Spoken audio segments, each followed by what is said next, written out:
সুপ্রিয় শিক্ষার্থী বন্ধুরা, সবাইকে জানাই রেডিয়াম সায়েন্স একাডেমির পক্ষ থেকে আন্তরিক প্রীতি, শুভেচ্ছা এবং অভিনন্দন।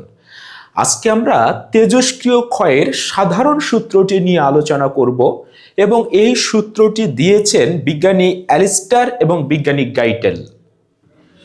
ধরে নাও এটি একটি রেডিও অ্যাক্টিভ নিউক্লিয়াস, মানে তেজস্ক্রিয় নিউক্লিয়াস।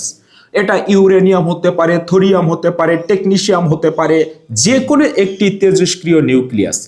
এই তেজস্ক্রিয় নিউক্লিয়াস আমরা জানি ভেঙে গিয়ে অনবরত আলফা রশ্মি, বিটা রশ্মি, গামা রশ্মি বেরিয়ে যায়। তাহলে যত সময় গড়াবে এই নিউক্লিয়াসের ভেতরে প্রোটন এবং নিউট্রনের সংখ্যা কমতে থাকবে, অর্থাৎ কিছু পরমাণু বেরিয়ে যাবে। তাহলে ধরে নেই এই নিউক্লিয়াসের ভেতরে, এই তেজস্ক্রিয় নিউক্লিয়াসের ভেতরে শুরুতেই আদি পরমাণুর সংখ্যা ধরে নেই n0, এবং আমি বোঝানোর জন্য n0 এর মান ধরে নিয়েছি। ধরো 400টা পরমাণু আছে এই নিউক্লিয়াসের ভিতরে।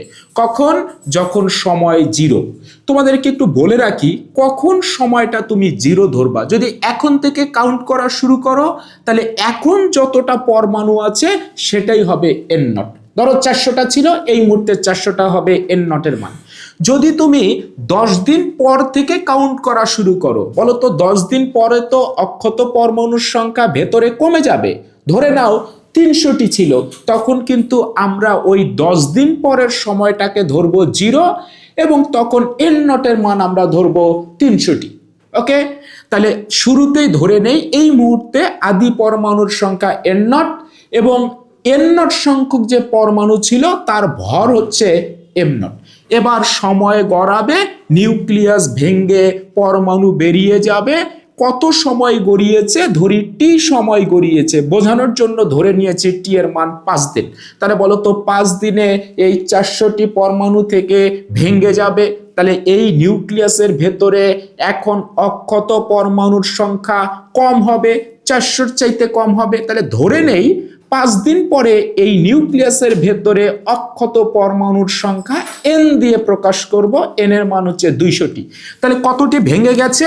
200টি পরমাণু কিন্তু বেরিয়ে গেছে এই নিউক্লিয়াস থেকে। এবং এই যে n সংখ্যক অক্ষত পরমাণু রয়েছে, এর ভর কত আমরা ধরে নেই ছোট হাতের m। ওকে, তাহলে n0টা কি? আদি পরমাণুর সংখ্যা। m0টা কি? আদি পরমাণুর ভর। টিটা কি?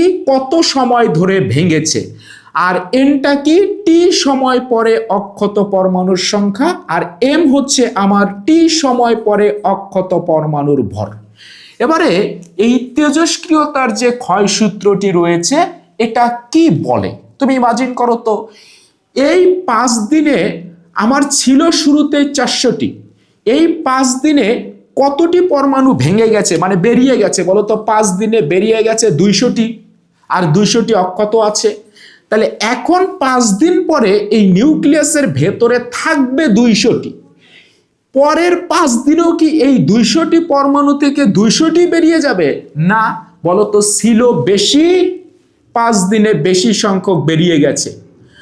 আর পরের 5 দিনে ছিল 200টি, পরের 5 দিনে কি 200টা বেরিয়ে যাবে? না, কম ছিল, কম বেরিয়ে যাবে। ধরো 100টা বেরিয়ে গেছে। পরের 5 দিনে আবার যে বাকি 100টি রয়েছে তার মধ্য থেকে ধরো 30টা বেরিয়ে যাবে। পরের 5 দিনে ধরো 70টা থেকে 5টি বেরিয়ে যাবে। তার মানে এই নিউক্লিয়াসের ভেতরে যত বেশি অক্ষত পরমাণুর সংখ্যা থাকবে তত বেশি ভেঙে যাবে, মানে বেরিয়ে যাবে। তার মানে তেজস্ক্রিয় পরমাণুর ভাঙ্গনের হার কার সাথে সম্পর্কিত? কতটি অক্ষত পরমাণু রয়েছে তার সাথে সম্পর্কিত।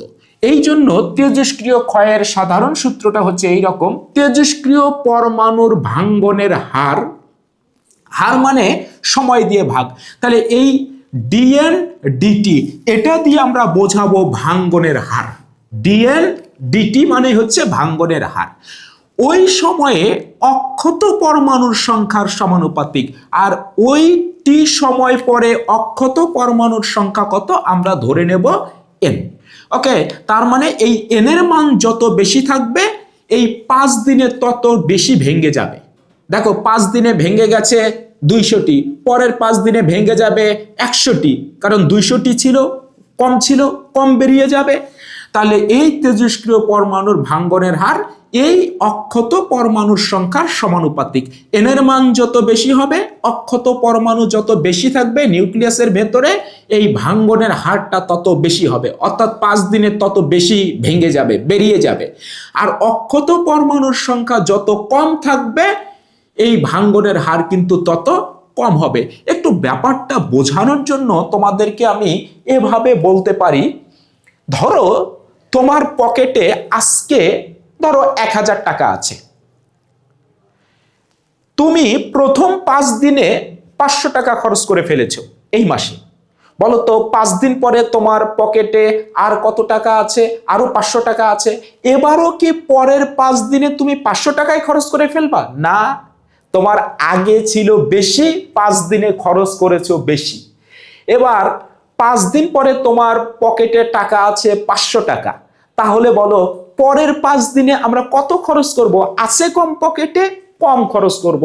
ধরো তুমি 200 টাকা খরচ করেছো, 5 দিন পরে তোমার পকেটে টাকা থাকবে 300 টাকা, তাহলে বলো তো পরের 5 দিনেও কি 300 টাকা থেকে তুমি ওই 200 টাকা খরচ করবা? না, এবার পকেটে টাকা আছে কম, তুমি খরচও করবা কম, দেখা যাবে পরের 5 দিনে তুমি 100 টাকা খরচ করেছো। তাহলে বলো তো তোমার খরচের হার কিসের সমানুপাতিক? তোমার পকেটে টাকা থাকার সমানুপাতিক।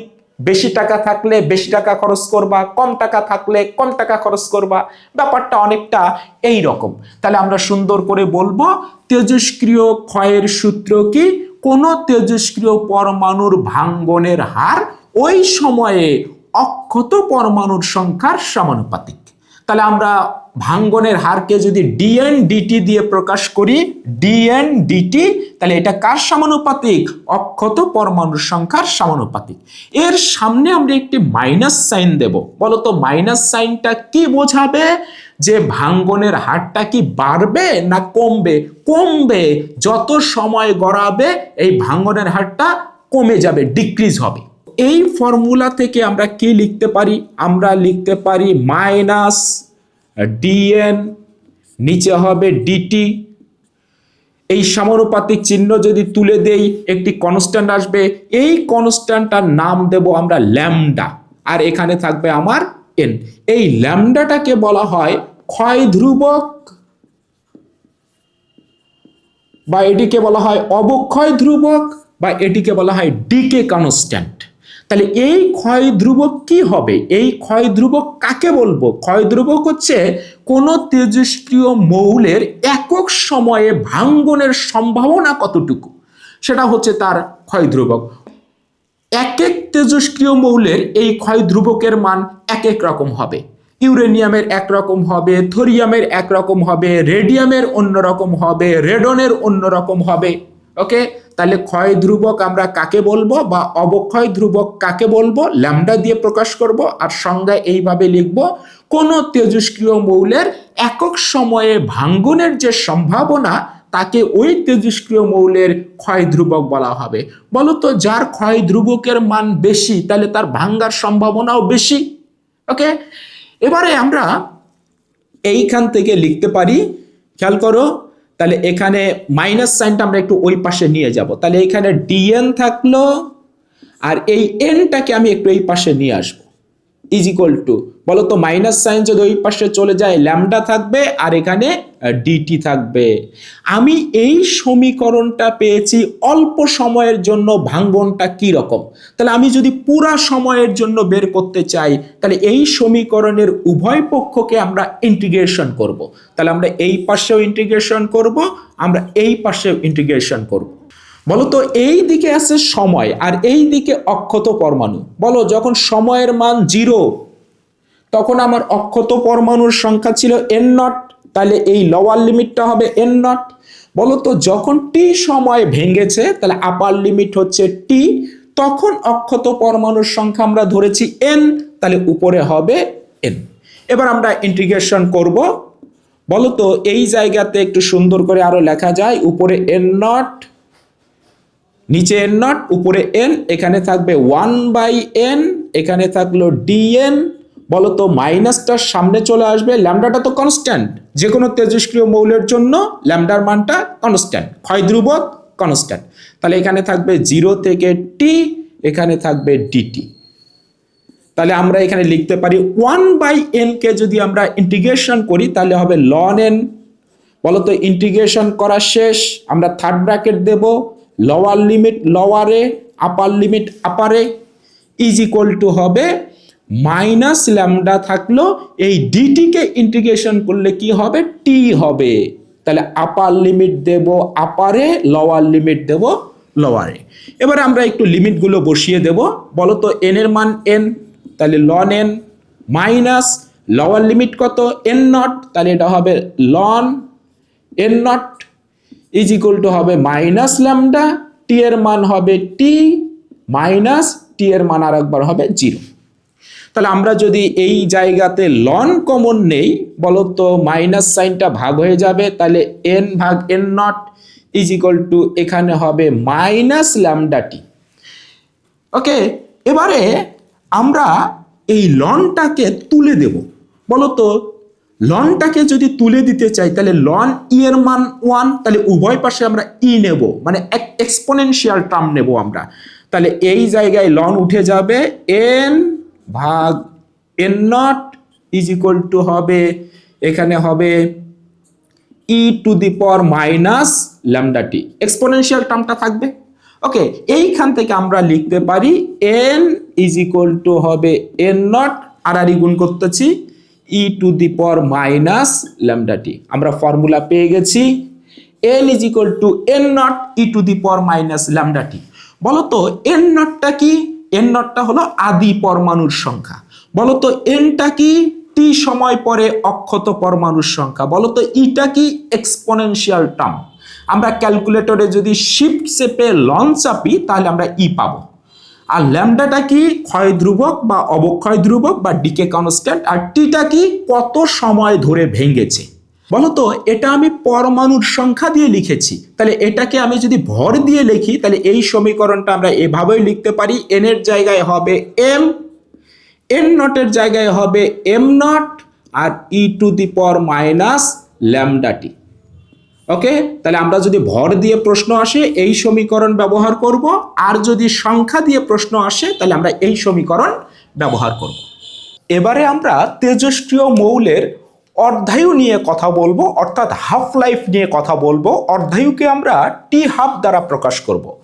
অর্ধায়ু কাকে বলা হয়, অর্ধেক আয়ু, অর্থাৎ কোনো তেজস্ক্রিয় মৌলের অর্ধেক ক্ষয় হতে অর্ধেক বেরিয়ে যেতে যে সময় লাগবে তাকে আমরা বলবো অর্ধায়ু। তোমরা খেয়াল করে দেখো, এই তেজস্ক্রিয় মৌলের শুরুতেই আমাদের কতগুলো পরমাণু ছিল, 400টি। বলতো এই 5 দিন পরে আমার কতটি বেরিয়ে গেছে, 200টি আছে, তাহলে 200টি বেরিয়ে গেছে, তার মানে অর্ধেক বেরিয়ে যেতে আমার 5 দিন সময় লেগেছে। তাহলে এই 5 দিনকে আমরা বলবো এই তেজস্ক্রিয় মৌলের অর্ধায়ু। অন্যভাবেও বলা যায়, বলতো এই পরমাণুর সংখ্যা যদি অর্ধেকে নেমে আসে তাহলে ওই তেজস্ক্রিয় মৌলটার রেডিও অ্যাক্টিভিটি অর্ধেকে নেমে আসবে, কারণ যত বেশি পরমাণু থাকবে তত বেশি বের হবে, তার অ্যাক্টিভিটি বেশি। তাহলে এভাবেও বলা যায় কোনো তেজস্ক্রিয় মৌলের রেডিও অ্যাক্টিভিটি বা অ্যাক্টিভিটি অর্ধেকে নেমে আসতে যে সময় লাগে তাকে বলা হয় তার অর্ধায়ু। এক এক তেজস্ক্রিয় মৌলের অর্ধায়ু এক এক রকম। যেমন ইউরেনিয়াম 238 ভর সংখ্যা বিশিষ্ট যে আইসোটোপটি রয়েছে এটির অর্ধায়ু 44.7 কোটি বছর। আবার ইউরেনিয়াম 235 ভর সংখ্যা বিশিষ্ট যে আইসোটোপটি রয়েছে এর অর্ধায়ু 70.4 কোটি বছর। 238 ভর সংখ্যা বিশিষ্ট যে আইসোটোপটি রয়েছে এর অর্ধায়ুর মান হচ্ছে 44.7 কোটি বছর। কথাটার অর্থ কি, অর্থাৎ এই মুহূর্তে এই ইউরেনিয়ামের ভেতরে যতগুলো পরমাণু আছে বলতো তার অর্ধেক বেরিয়ে যেতে সময় লাগবে 44.7 কোটি বছর।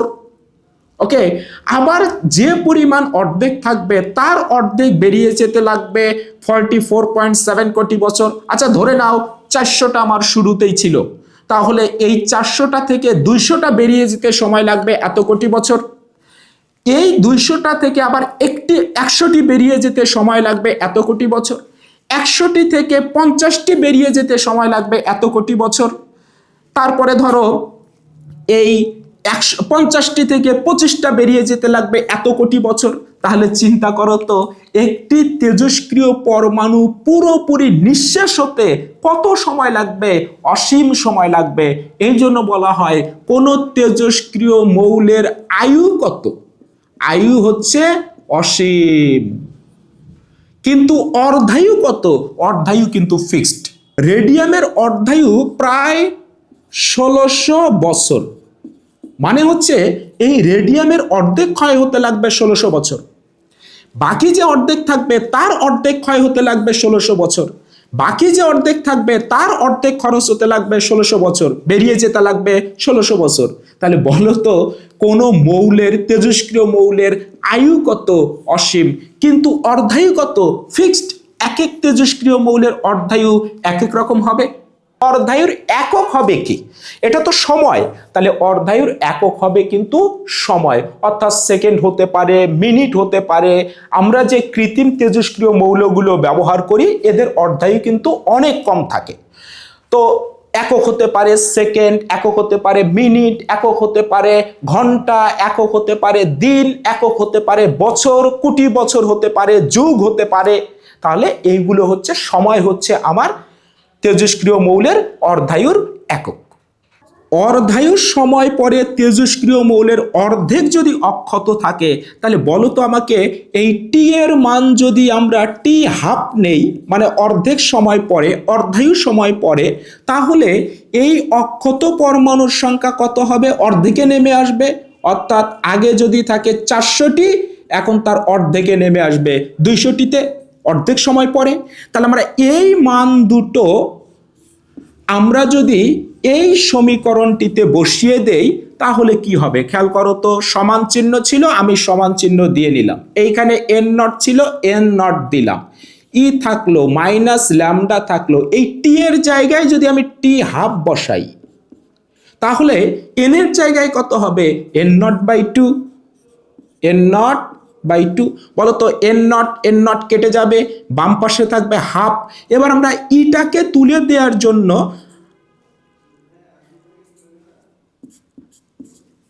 বাম পাশে থাকবে হাফ, তাহলে আমরা হাফ লিখলাম is equal two E to the power minus lambda T half. এবার আমরা এই ইটাকে তুলে দেওয়ার জন্য উভয় পাশে আমরা লন কমন নেব। তাহলে বলো তো লন হাফ ইজ ইকুয়াল টু হবে লন ই মাইনাস ল্যামডা, এখানে হবে টি হাফ। এই লন ই এর মান হচ্ছে 1 আর লন হাফের মান হচ্ছে -0.693 ইজ ইকুয়াল টু শুধু থাকবে মাইনাস ল্যামডা টি হাফ, কারণ লন ই এর মান 1। এই মাইনাস উঠে যাবে। তাহলে বলো তো এইখান থেকে আমরা কি লিখতে পারি? আমরা লিখতে পারি টি হাফ মানে অর্ধায়ু ইজ ইকুয়াল টু 0.693 ভাগ ল্যামডা। ওকে, আবার এখান থেকে এভাবেও লেখা যায় ল্যামডা ইজ ইকুয়াল টু 0.693 ভাগ টি হাফ। তাহলে আমাকে বলো তো টি হাফের একক কি? সময়। তাহলে আমরা এই যে ল্যামডা নিয়েছিলাম ক্ষয় ধ্রুবক, এর একক কি হবে? এর একক হবে পার সময়, সময় ইনভার্স। ওকে, অর্ধায়ুর একক হয় যদি সেকেন্ড, তাহলে ক্ষয় ধ্রুবকের একক হবে পার সেকেন্ড। অর্ধায়ুর একক যদি হয় দিন, তাহলে ক্ষয় ধ্রুবকের একক হবে পার দিন। অর্ধায়ুর সাথে তাহলে ক্ষয় ধ্রুবকের সম্পর্ক কেমন হবে? দেখো তো, যে তেজস্ক্রিয় মৌলের এই ক্ষয় ধ্রুবকের মান হবে কম তার টি হাফ হবে বেশি, অর্থাৎ অর্ধায়ু হবে বেশি, অর্থাৎ ব্যস্তানুপাতিক সম্পর্ক। আমরা লিখতে পারি টি হাফ ব্যস্তানুপাতিক ল্যামডা। ওকে, তার মানে কোনো তেজস্ক্রিয় মৌলের অর্ধায়ু তার ক্ষয় ধ্রুবকের ব্যস্তানুপাতিক। ল্যামডার মান বেশি হলে তার অর্ধায়ু কম হবে, ল্যামডার মান কম হলে তার অর্ধায়ু বেশি হবে। আমরা আরেকটি আয়ু নিয়ে কথা বলবো তেজস্ক্রিয় মৌলের। এই আয়ুটিকে বলা হয় গড় আয়ু, মিন লাইফ। একে আমরা টাউ দিয়ে প্রকাশ করব। একটু খেয়াল করে দেখো তো তোমরা, এই কোন তেজস্ক্রিয় মৌলের ধরে নাও 400টি পরমাণু ছিল শুরুতেই, ধরো 1 নাম্বার পরমাণুটা বেরিয়ে গেছে 2 দিন পরে, তাহলে বলো তো প্রথম পরমাণুটার আয়ু কত? 2 দিন। তারপরে 2 নাম্বার পরমাণুটা বেরিয়ে গেছে ধরো 5 দিন পরে, তাহলে 2 নাম্বার পরমাণুর আয়ু কত? 5 দিন। ধরো 3 নাম্বার পরমাণুটা বেরিয়ে গেছে 30 দিন পরে, তাহলে 3 নাম্বার পরমাণুটার আয়ু কত? 30 দিন। তাহলে যদি বলা হয় এক এক পরমাণুর আয়ু তো এক এক রকম, তাহলে যদি বলা হয় গড় আয়ু কত, তাহলে সবগুলো পরমাণুর আয়ুকে যোগ করে আমরা মোট পরমাণুর সংখ্যা দিয়ে ভাগ দেব, তাহলে আমরা গড় আয়ু পেয়ে যাব।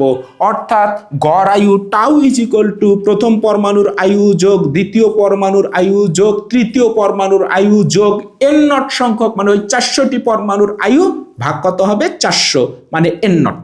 তাহলে আমরা সুন্দর করে বলবো সবগুলো পরমাণুর আয়ুকে যোগ করে মোট পরমাণুর সংখ্যা দিয়ে ভাগ দিলে যে আয়ু পাওয়া যাবে তাকে বলা হবে গড় আয়ু। তাহলে গড় আয়ুরও একক কি হবে? ওই সেকেন্ড হতে পারে, মিনিট হতে পারে, ঘন্টা হতে পারে, দিন হতে পারে। এই গড় আয়ুর আমাদের একটি সম্পর্ক রয়েছে, টাউ ইজ ইকুয়াল টু হবে 1 ভাগ ল্যামডা। ওকে, অর্থাৎ এই টাউ এর সাথে কিন্তু আমার গড় আয়ুর সম্পর্ক আবার ব্যস্তানুপাতিক, অর্থাৎ যার গড় আয়ু কম হবে, অর্থাৎ যার ক্ষয় ধ্রুবকের মান কম হবে তার গড় আয়ু বেশি হবে। আবার এইখান থেকে আমরা কি লিখতে পারি? এভাবেও লিখতে পারি টাউ ইজ ইকুয়াল টু, দেখো ল্যামডা ইজ ইকুয়াল টু আমরা কি লিখতে পারি? 0.693 ভাগ টি হাফ, তাহলে টি হাফটা উপরে চলে যাবে আর নিচে হবে 0.693, আমরা এভাবেও লিখতে পারি। তাহলে একটু খেয়াল করে দেখো, কোন তেজস্ক্রিয় মৌলের যদি একটি শুধু মান দেয়া থাকে, ধরো আমার হয় টি হাফ দেয়া আছে, নতুবা আমার ক্ষয় ধ্রুবক দেয়া আছে, অথবা আমার গড় আয়ু দেয়া আছে, যে কোনো একটি মান দেয়া থাকলেই আমি বাকি মানগুলো বের করে নিতে পারবো। তোমরা অনেকেই প্রশ্ন করতে পারো, স্যার কোনো পরমাণুর কেন্দ্রে থাকে নিউক্লিয়াস, আর আপনি বারবার বলছেন যে নিউক্লিয়াস ভেঙে বেরিয়ে যাবে পরমাণু, বিষয়টা সাংঘর্ষিক কিনা? উত্তর হলো না। কেন? যেমন আমি যদি তোমাকে বলি এই যে ইউরেনিয়াম রয়েছে এটা 92 আর ধরো ভর সংখ্যা 238, ওকে, বলো তো এটাও পরমাণু। আবার যদি বলি হিলিয়াম 24, বলো তো এটাও তো পরমাণু। তার মানে এখানে 2টা প্রোটন আছে, 2টা নিউট্রন আছে। তাহলে ভারী নিউক্লিয়াসগুলো তেজস্ক্রিয়তার ধর্মস্ব করে। তাহলে এই ইউরেনিয়াম ভেঙে ইউরেনিয়ামের নিউক্লিয়াস থেকে যদি 2টা প্রোটন বেরিয়ে যায় এবং 2টা নিউট্রন বেরিয়ে যায়, মানে কি? একটা হিলিয়াম নিউক্লিয়াস বেরিয়ে গেল, মানে একটা হিলিয়াম পরমাণু বেরিয়ে গেল। তাহলে নিউক্লিয়াস ভেঙে পরমাণু বেরিয়ে যায়, এই কথাটি বলা যুক্তিসঙ্গত। এবারে আমরা একটি লেখচিত্র বা গ্রাফ দেখব। এই লেখচিত্র বা গ্রাফটি খুবই গুরুত্বপূর্ণ এবং এখান থেকে বারবার বোর্ড পরীক্ষায় সৃজনশীল প্রশ্ন এসেছে। খেয়াল করো তো, যত সময় গড়াচ্ছে এই অক্ষত পরমাণুর সংখ্যা তত কমে যাচ্ছে। তাহলে আমরা এক্স অক্ষের দিকে বসাবো সময়, ধরে নাও আমি সময়ের মানটা বসিয়েছি দিন এককে। আমি এটা দিয়েই তোমাদের বোঝানোর চেষ্টা করব। আর এই যত সময় গড়াবে এই অক্ষত পরমাণুর সংখ্যা এন এর সংখ্যা তত কমতে থাকবে। এই জন্য আমরা ওয়াই অক্ষের দিকে বসাবো অক্ষত পরমাণুর সংখ্যা এন দিয়ে আমরা একে প্রকাশ করেছি। আমি কিছু স্কেলিং করে নিয়েছি এই মৌলটার জন্য। তাহলে এই মৌলটার আমার অর্ধায়ু কত ছিল? যেহেতু আমি বলেছি 5 দিন পরে 400 থেকে 200-তে নেমে এসেছে, তাহলে 5 দিনে অর্ধেক বেরিয়ে গেছে। তাহলে এই 5 দিন হবে টি হাফের মান। ওকে, তাহলে এই টি হাফের মান হচ্ছে 5। তাহলে 10 দিন গেলে এটা হবে 2 টি হাফ। তাহলে 15 স্কেলিং করেছি 20, 25, 30। তাহলে বলো তো সময় যখন 0, মানে যখন তুমি কাউন্ট করা শুরু করবা সেই সময়টাই 0।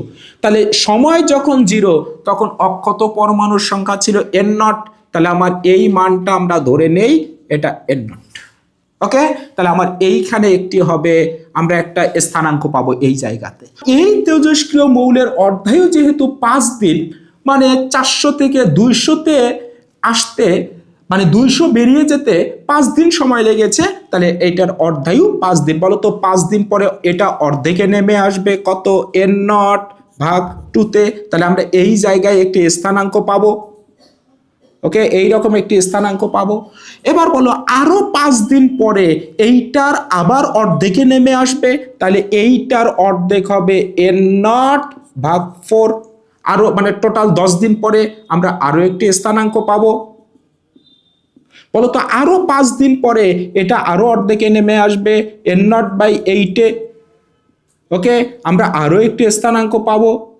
বলতো আরো 5 দিন পরে মানে টোটাল 20 দিন পরে এটা আবার অর্ধেকে নেমে আসবে n নট ভাগ 16। তাহলে আমরা এই জায়গায় আরো একটি স্থানাঙ্ক পাবো।